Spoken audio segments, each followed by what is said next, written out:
Anupama serial में जब आशा भवन की सजावट के दौरान सागर और मीनू एक दूसरे के काफी क्लोज होंगे, तब तोशु उन्हें देख लेगा।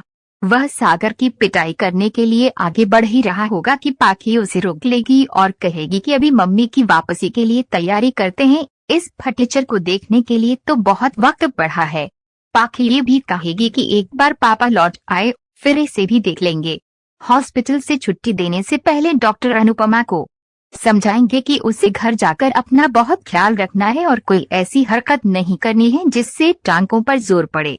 अनुपमा जब आशा भवन लौटेगी तो सभी उसका भव्य स्वागत करेंगे। अनुपमा की वापसी की तैयारियों के बीच क्योंकि लीला और बापूजी को भी साथ में बिताने को बहुत सारा अच्छा वक्त मिल गया है, तो ऐसे में दोनों के बीच रिश्तों में सुधार आ रहा है। अनुपमा आशा भवन में लौटकर अपनी बेटी को वहां सभी से मिलवाएगी और आध्या भी अपनी माँ से कहेगी कि अब आपको किसी चीज की फिक्र करने की जरूरत नहीं है, सब कुछ मैं संभालूंगी। सागर और आश्रम के बाकी लोग भी अनुपमा से सिर्फ आराम करने को कहेंगे। अनुपमा मान भी जाएगी लेकिन कहेगी कि एक काम है जो बहुत जरूरी है और उसको करना ही होगा।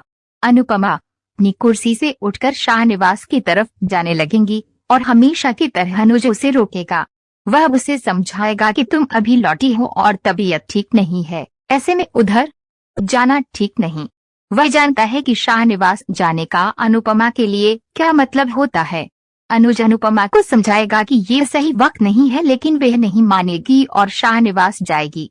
जब अनुपमा वहां पहुंचेगी तो लीला और तोशु मिलकर उसकी बुराई भी कर रहे होंगे कि कैसे अब किसी को भी आशा भवन में झांकने तक की जरूरत नहीं है।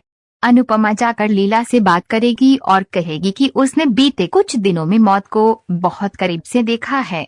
वह कहेगी कि जब इंसान मरने वाला होता है तो पूरी जिंदगी उसके सामने से एक सेकंड करके गुजरने लगती है। अनुपमा जब बताएगी कि जिंदगी में हम जो कुछ कमाते हैं वो रिश्ते ही तो हैं।